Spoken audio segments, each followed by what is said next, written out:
1년 중에 가장 무더운 때에 하나님이 계획하신 신비한 일은 모든 열매는 여름에 익는다는 것입니다. 그래서 여름이란 말은 이제 여름, 곧 열매가 연다는 말의 명사형이라고 하는데, 우리나라도 마찬가지지만 지금 이스라엘, 이제 밀과 보리, 무화과 등 곡식이 익는 것이 여름입니다. 오늘 주님은 우리에게 여름에 익은 곡식이 밀에 대하여 말씀하고 있습니다.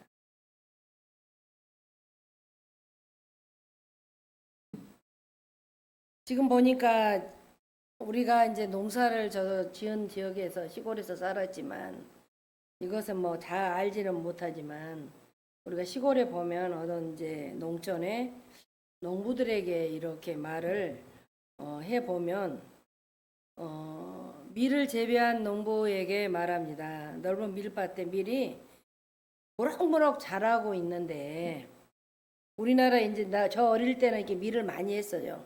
지금은 밀을 한 대가 거의 볼 수가 없듯이 그렇게 많아요. 이스라엘 땅에는 거의 밀과 보리잖아요. 그래서 그렇게 자라고 있는 어느 날 그 밀밭에 가보니까 일꾼이 보니까 가라지가 하나 둘씩 이렇게 지금 보이기 시작한 거예요. 처음에는 몇 개 없더니 점점 많아진 거예요, 가라지가.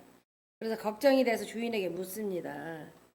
이 농부에게 정말 너무나 농사는 풍년인데 이렇게 가라지가 많아서 걱정된다고 하니까 그 가라지를 뽑을까요? 어떻게 할까요? 그 주인이 한참 생각하다가 이게 농부들이 하나님의 지혜가 필요한 거예요. 그냥 두라는 거예요. 그 농부가 하는 말이 지금 뽑으면 안 된다. 옆에 지금 밀도 상하기 때문에 다치기 때문에 추수할 때. 이것은 지금 오늘 천국 복음은 비유란 말이에요. 비유. 그러니까 잘 이해를 하고 들으셔야 돼. 그래서 추수 때 가만뒀다가 추수 때 하지 뭐 추수 때 하자고 그러는 거예요. 그래서 추수 때 함께 걷어서 태워서 그래서 그 이제 일꾼은 더 이상 말할 말이 없잖아요. 그래서 오늘 이 이야기가 오늘 비유의 내용이란 말이에요. 비유의 내용. 예수님은 신약 성경에서 모두 몇십 개의 비유를 말씀하십니다. 비유는 생활 주변에서 우리가 가깝게 만나는 소재들을 통해서 하나님 나라의 진리를 선포하시는 독특한 하나님의 약법이라고 그래요. 그래서 우리의 주식이 쌀인 것처럼 이스라엘도 밀을 주식으로 하기 때문에 늘 가깝게 대하는 것이 밀인 거예요. 이스라엘 땅에서는 그 밀을 통해서 예수님은 하나님의 나라의 특징을 지금 말씀하려고 합니다. 신명기 8장 8절에 보면 가나안의 7대 소산이 나와요. 밀, 보리, 포도, 무화과, 석류, 감람나무, 그리고 꿀이란 말이에요. 이 7가지 가나안의 7대 소산이 그 중에 첫 번째가 밀이라는 거예요. 이스라엘 밭에서 밀을 못 본 사람 거기 가면 없다고 그래요, 많이. 그래서 누렇게 익은 이 벌판에 우리나라 가을철에 저도 그렇게 누렇게 놓잖아요. 여기는 5, 6월에 수확을 하고 우리는 10월 달에 수확을 하잖아요. 그 이런 이스라엘에 보면 사월경에 먼저 보리를 수확하고 5월 이후에 밀을 수확한다고 그래요. 그러니까 여름에 우리나라 여름에 여기는 2번을 이렇게 하잖아요. 그래서 자세히 보면 잘 익은 밀은 토실토실하고 열매도 굵다고 그래요. 그런데 줄기도 크고 막 견실하다고 그러는데 성경에 이런 밀 이야기가 나오는 거예요. 기드온이 집안 뒤편에서 밀타작을 했다든지 예수님 제자들이 안식일에 들어서 밀을 비벼 먹었다든지 하는 얘기가 지금 나오잖아요. 그런데 문제는 가라지인 거야, 가라지. 가라지를 일명 독보리라고 하죠, 독보리. 독이 있는 보리라고 하죠. 밀과 너무 비슷해요. 색깔도 같고 모양도 같다고 그런다고 합니다. 그래서 멀리서 보면 똑같아요. 자세히 가보면 이게 가라지다 이렇게 알 수가 있어요. 우선 키가 크고 가라지는 밀보다 크다고 그래요. 그래서 짝짝 올라가고 조금 가눕고 특징적인 가라지는 티다고 그래. 날씬하고 쫙 올라가서 키가 크다고 봐야죠. 그러면 다른 것은 열매가 없다 그래요. 이게 저 가라지는. 그래 우리가 봤을 때 이파리만 있고 그 속에 아무것도 없는 거예요. 열매 모양은 있는데 알맹이가 없어요.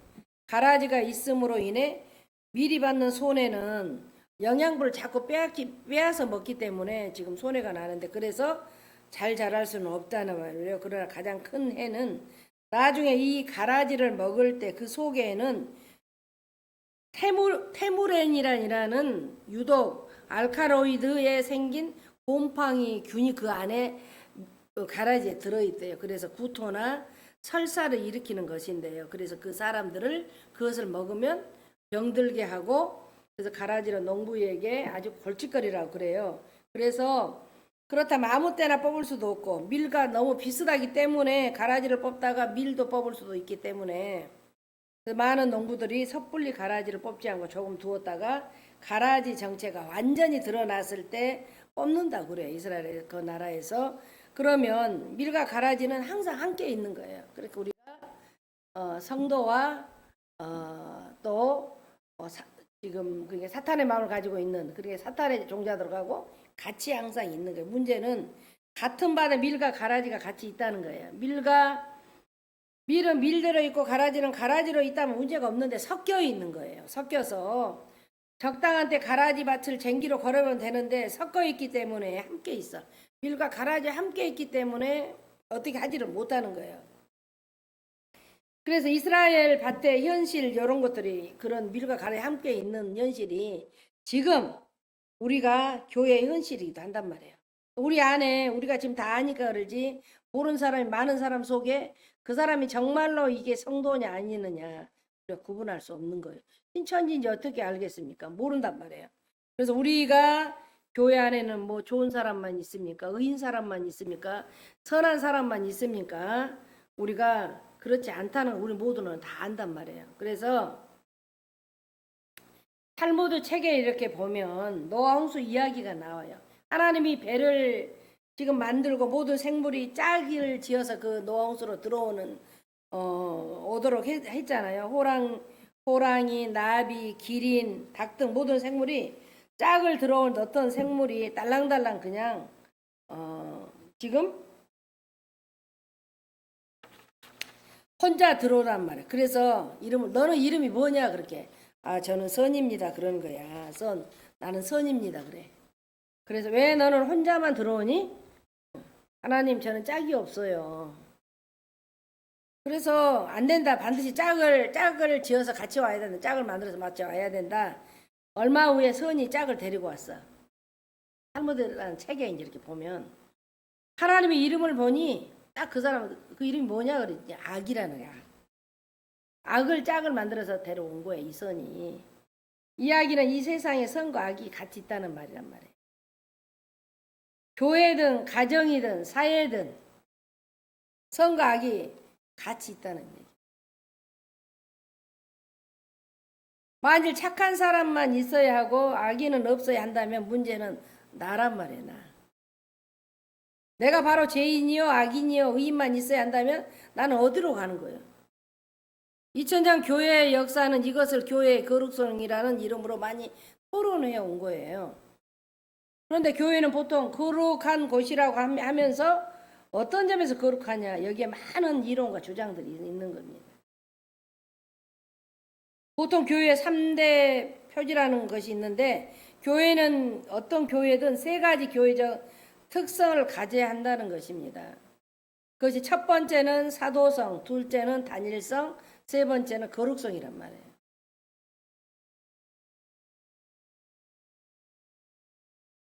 그러면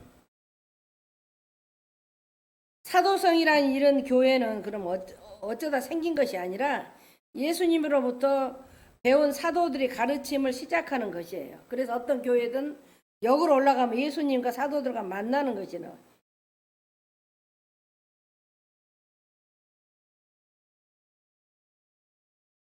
그러면 단일성 교회가 뭐냐 그러면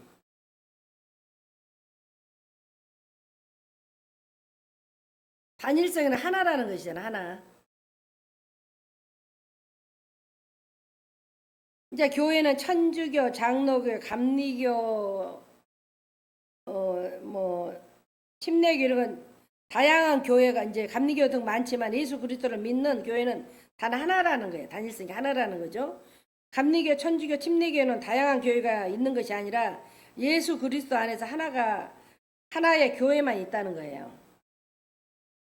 단일성은 세 번째 거룩성은 사도적 전승을 받아서 생겨난 하나인 그리스도 교회는 거룩하다는 것이에요. 교회가 거룩하다. 이 말은 우리가 많이 듣는 말인데 그럼 어떤 점에서 교회가 거룩하느냐? 거기 모인 사람들이 하나도 죄를 안 짓기 때문에 거룩하냐? 교회가 결정하느냐? 신학 제도나 조직이 하나도 틀리지 않아서 거룩하다는 것이 아니잖아요. 교회가 거룩하다는 이유를 설명할 때 보통 세 가지 입장을 말하는 거예요. 먼저 교회는 거룩하나 거기 모인 신자가 죄인이라는 입장이란 말이에요. 교회 자체는 하나님 뜻 가운데 이루어졌고 예수님이 친히 세웠기 때문에 잘못이 없다, 잘못이 있다면 거기 모인 신자들이다. 이것은 주로 천주교 입장이야. 천주교는 교양 무호설이잖아요. 교양이 아주 그 앞에서 막 그 천주교 신부들 앞에서 죄를 회개하잖아요. 그래서 베드로의 후계자인 교양이 결정하는 어떤 결정 선언은 오류가 없다고 한단 말이에요. 다만 문제는 사람이라는 거예요. 또 하나의 교회 안에는 거룩한 사람도 있고 죄인도 있는 입장이란 말이에요. 이것이 밀과 가라지 비유를 직설적으로 해석한 입장인 거예요. 거룩한 사람도 있고 죄인도 있다. 그러나 대부분이 신학이 인정하는 교회의 거룩성은 세 번째란 말이에요. 세 번째. 그것은 교회가 거룩하다는 것은 거기 모인 사람, 제도나 신학 때문이 아니라 그것을 지으신 하나님 때문에 거룩하다는 거예요. 그래서 교회는 하나님이 부르신 성도들이 모이는 곳이에요. 지금 하늘담은 교회도 성도들이 모인 곳. 그래서 교회는 하나님 백성이라는 거예요. 하나님 부르신 성도들이 모여 있기 때문에 하나님의 백성이다. 교회는 그리스도께서 십자가에 피 흘려 세웠기 때문에 그리스도의 몸이다. 그러면 교회는 성령이 낳고 양육하기 때문에 성령의 피조물이다. 교회가 거룩한 것은 사람 때문이 아니라 하나님 때문에. 성부 하나님, 성자 하나님, 성령 하나님, 삼위일체 하나님 때문에 교회는 거룩합니다. 그래서 언제나 모든 것은 하나님께서 나온다는 얘기예요. 뭐 거기 모인 사람들은 언제나 거룩하지 않습니다. 교회가 내린 어떤 판단과 결정도 언제나 옳지 않다는 얘기예요. 교회는 지구가 둥근다고 하는 갈릴레이를 하향화시킨 교회는 십자군 전쟁을 일으켜 수많은 중동 사람을 죽였지만 교회는 독일 히틀러가 유대인들 600만을 죽일 때 아니라 크게 말하지 못했단 말이에요. 그렇다 교회가 아닙니까? 그렇지 않다는 얘기. 에베소서 1장 4, 5절 보면 창세 전에 그리스도 안에서 우리를 택하사 우리로 사랑 안에서 그 앞에 거룩하고 흠이 없게 하시려고 그 기쁘신 뜻대로 우리를 예정하사 예수 그리스도로 말미암아 자기의 아들들이 되게 하셨으니 하나님은 우리가 거룩하고 흠이 없기 때문에 부르지 않았답니다. 우리를 거룩하고 흠이 없게 하시려고 부른 거예요. 거룩하고 흠이 없게 하시려고 불렀어요. 거룩하고 흠이 없는 분은 하나님뿐이야. 그래서 우리가 다른 교인을 평가할 때 그가 거룩하지 않고 흠이 많기 때문에 교인이 아니라고는 절대 말해서는 안 된다는 얘기예요.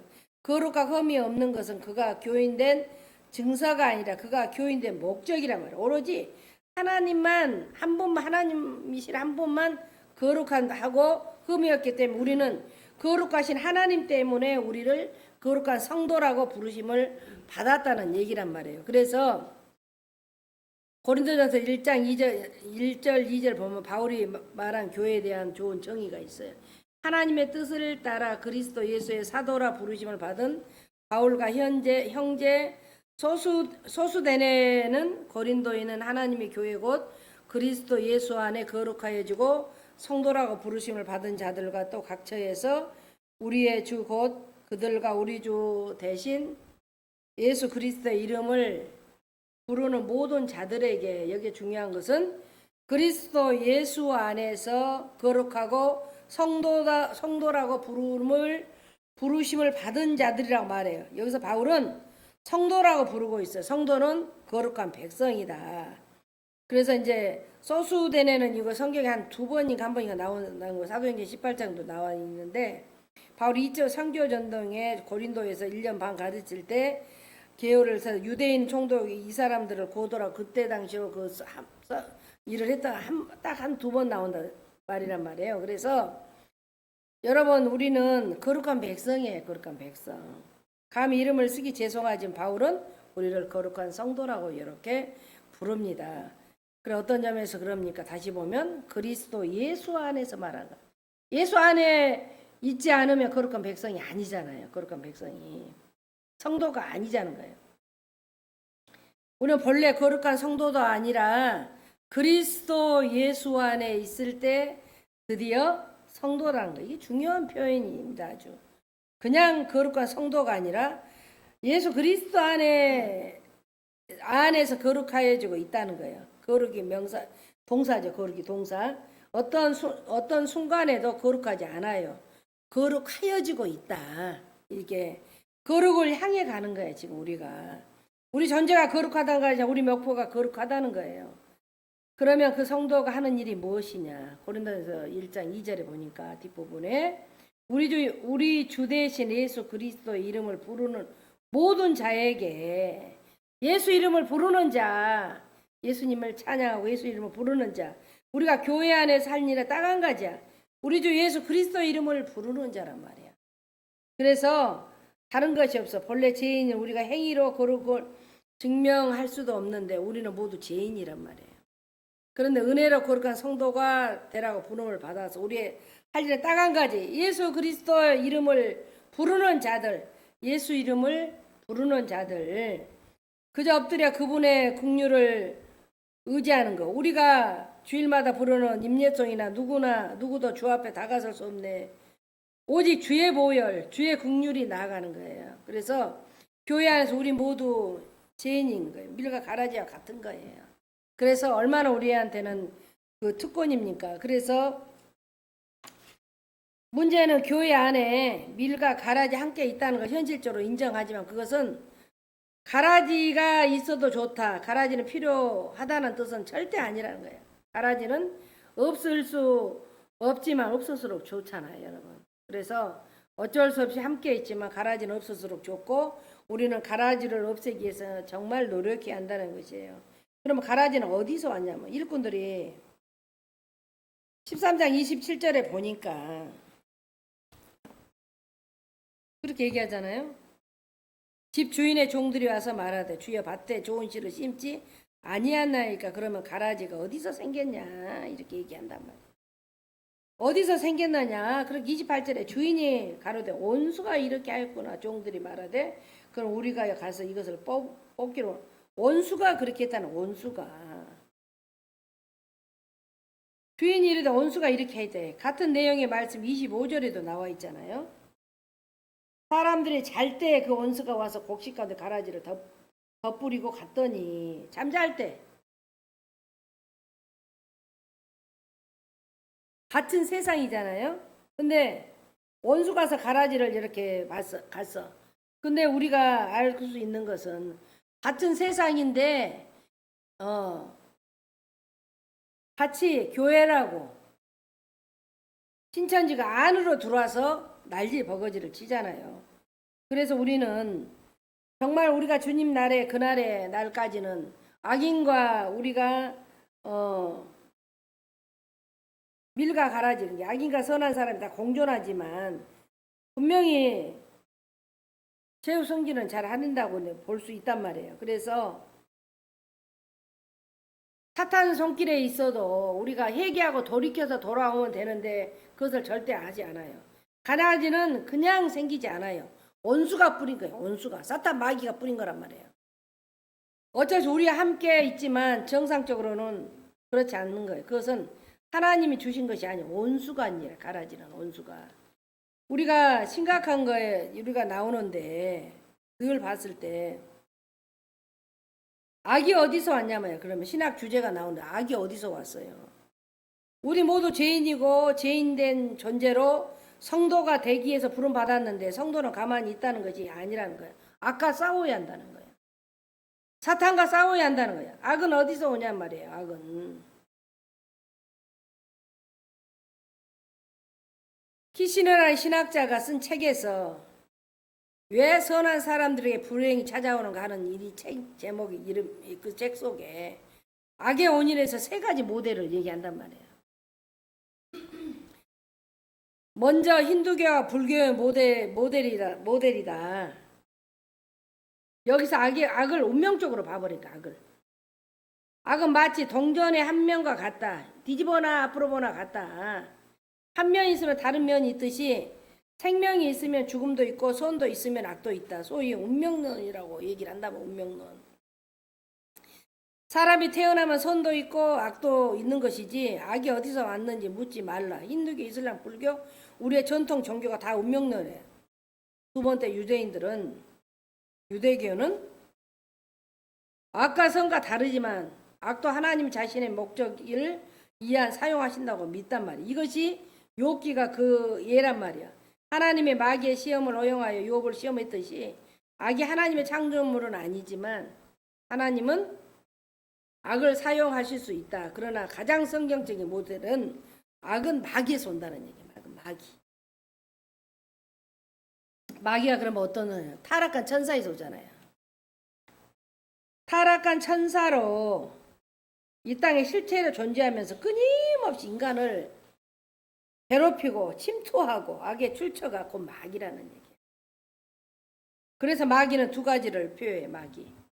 유혹하고 미혹하는 거. 약간 비슷하지만 틀리다는 얘기야.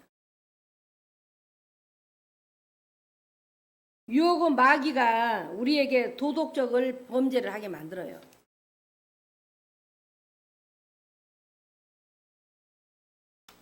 그런데 미혹은 마귀가 자기의 교리적인 범죄를 가져오게 만든단 말이에요. 도덕적 범죄와 교리적 범죄는 달라요. 도덕적 범죄는 행위를 잘못해서 생긴 죄이고 미혹은 잘못된 믿음 때문에 생긴단 말이에요. 이게 교리적이니까. 둘 다 범죄인데 조금 달라. 유혹은 우리 육체를 통해 범죄하고 미혹은 우리의 영을 타락하게 해서 범죄한단 말이에요. 영은 우리 존재에 그러니까 중심에 있는 영이 병들면 다 병드는 거예요. 굉장히 무섭잖아요. 유혹은 우리 육체를 병들게 해서 도덕적인 범죄를 하게 하는 거야. 그러니까 이 유혹이 도박, 오락 많이 하는 거, 그 다음에 성범죄들, 그러니까 또 막 어떤 것에 절제하지 못한 행동들, 다 이런 것들은 유혹에서 오는 거야. 도덕적인 것에서 오는 것은 회개하고 돌이키면 이렇게 할 수가 있지만 미혹한 것은 굉장히 어려운 거야. 교리적으로 와버리니까. 세뇌교육이 굉장히 중요하다는 얘기란 말이에요. 그러면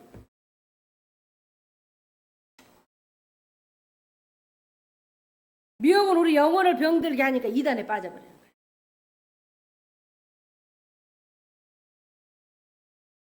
그러니까 유혹을 받아서 도덕적인 범죄를 하고 나면 양심의 가책을 받잖아요.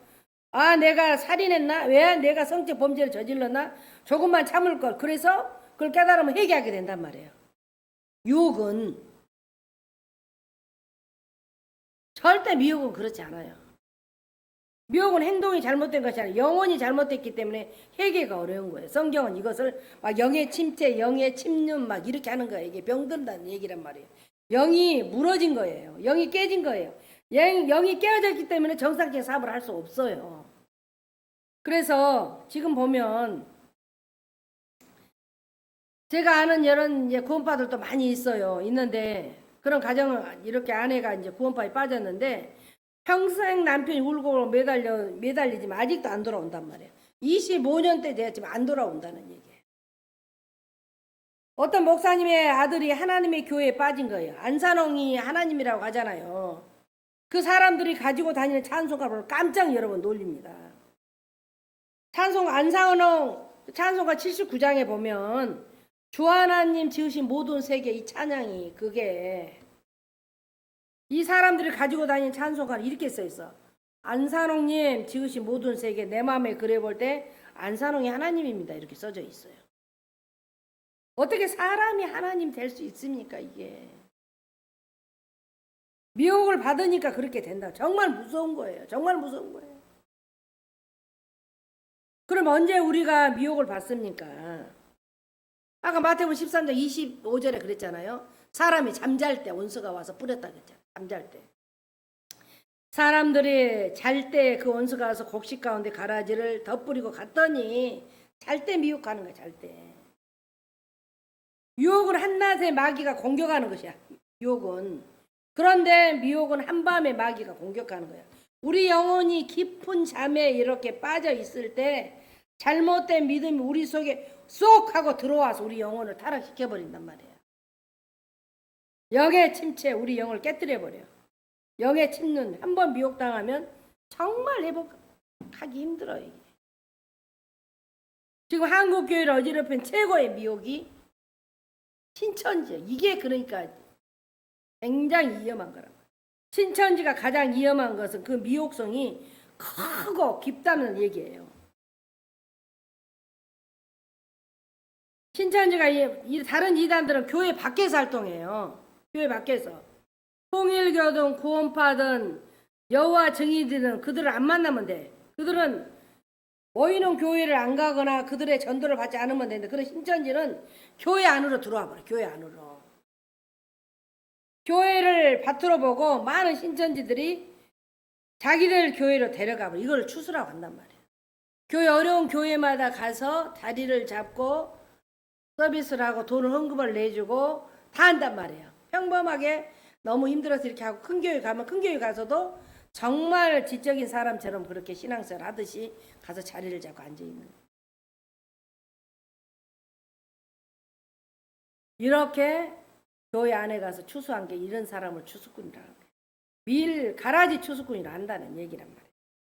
지금 신천지 추수꾼이 어마어마 10년 전에 10만 명이니까 어마어마하죠 지금.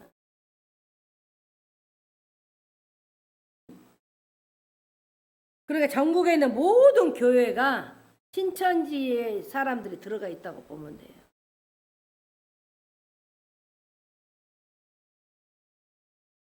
그러면 이들은 기존 교회들은 무엇을 하느냐? 교인들을 미혹시켜버린단 말이에요. 성경을 풀어준다 하면서 미혹하고 교회와 담임목사를 비방하고 문제를 삼아 이간질하고 잘못된 성경을 해석과 믿음을 심어주고 막 미혹한단 말이에요. 혹하죠. 내 마음이 허전하고 외롭고 막 우울한 마음을 할 때 혹하니 가버린 거야. 그때 뭐 너무나 좋은 것을 선물해주고 밥을 사주고 하면 혹해버리는 거야. 그러니까 이들 믿음의 최종적인 목적이 교주 이만희가 재림의 주요 알파 오메가요 인친신 자요 이긴 자요 보혜사 성령이라 믿는 것. 이만희 그런 쓴 책에 보혜사가 성령인데 이만희라고 써져 있다고. 이만희. 어떻게 사람이 신이 될 수 있겠어요? 성경에서 보혜사를 성령을 말하지 않잖아요. 그런데 이만희는 자신을 보혜사 성령이라 말해. 이름이 그것만이 아니야. 이만희를 부르는 이름은 모두 하나님을 부르는 이름이야. 아주 어마어마하지. 이게 무섭지 않습니까? 애언자, 두 증인, 두 감람나무, 사도 요한, 참목자, 사명자, 백마, 재림 예수의 영을 받은 육체, 동방의 의인, 만유의 주제, 빈 성육신 오신 분, 철장으로 만국을 다스린 남자, 삼일체 새 보좌가 있는 몸, 생명나무, 새 예루살렘, 새 이름, 이런 이만희를 믿는 사람이 14만 4천이 되면 새 하늘과 새 땅이 이루어지고 그때 자기들은 신천지 제사장이 된다고 가르친단 말이에요. 이게 어리석은 성경을 가르친단 말이에요. 그럴싸하잖아요. 지금 저희 교회 이게 보니까 12지파들이 있어. 신천지는 성남에서 우리 교회로 편지가 오는 것은 오면 찢어버리는데 요한사도라고 그래요. 요한사도. 12제자 이름을 따서 이렇게 한 곳이 다 세워놨단 말이에요. 그러는데 여기에 이게 영이 한번 혼합돼 버리면 이게 빠져나올 수가 없기 때문에 처음에 누가 유혹하면 정신 바짝 차려야 된단 말이에요. 그래서 우리가 지금 여러 가지 이렇게 보면 이렇게 믿다가 그만둔 사람이 개종자와 이탈자가 있는데 제가 이제 백석에서 공부할 때 신현욱이라는 저기 목사님이 있어요. 교육부장을 신천지에 했는데 거기서 나가고 어마어마한 핍박을 당하고 지금 이제 이런 대학교나 이런 데 와서 강의를 하는데 이 상담소를 따로 차려. 신천지에 나온 사람들은 거기서 나와서 몇 달간의 훈련을 받고 1년 가까이 개정 교육을 받고 지역교회를 보낸다고 그래요. 그리고 그만큼 이 영이 미혹을 당하면 빼기가 어렵다는. 그때 상담소에서 증명서를 써주면 일반 교회에서 아무나 받지 않고 그 정도로 지금 이것이 올바른 순서라고 그래. 그냥 가서 저기 한 것은 절대적으로 아니다. 이 모든 것이 영을 미혹하는 신천지의 전략이란 말이야. 여러분 정말 이때에 한국교회를 어지럽히는 최고의 가라지야. 최고의 가라지. 어마어마하는 거예요. 어마어마. 근데 우리가 그래서 교회를 잘 만나야 된다.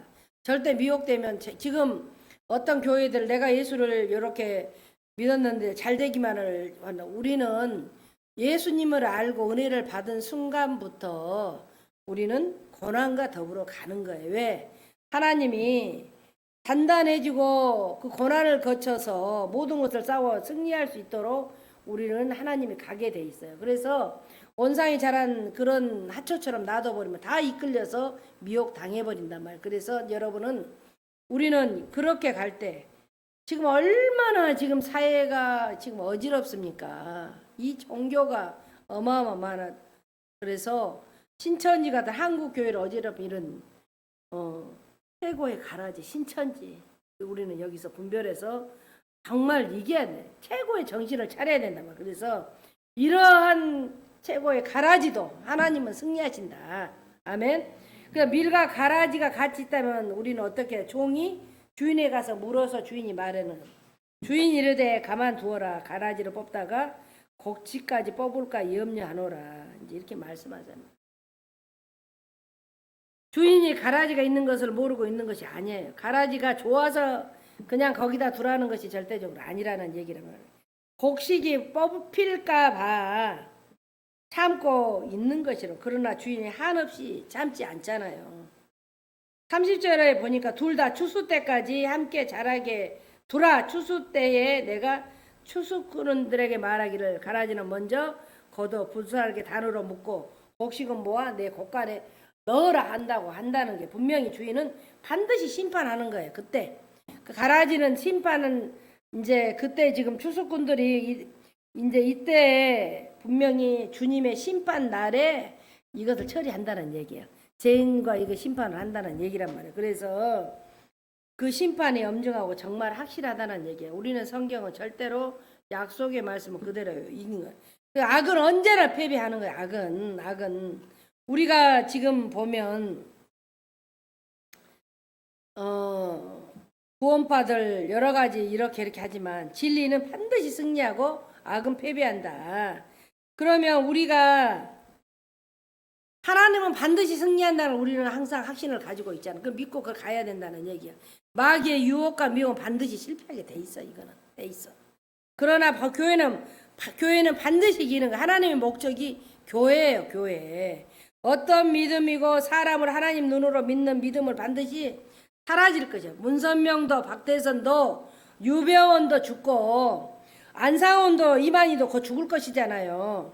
그러나 오직 십자가에 죽고 부활하신 예수 그리스도만이 영원히 살아 계실 것이라는 얘기란 말이에요. 우리가 세상에 사는 한 세상은 악과 선이 공존하지만 우리는 언제나 선의 편에 설 것인 거예요. 우리가 교회 생활하면서 교회 안과 밖에 다른 복음과 다른 복음이 공존하겠지만 언제나 다른 복음만 쫓아갈 것이라는 얘기란 말이에요.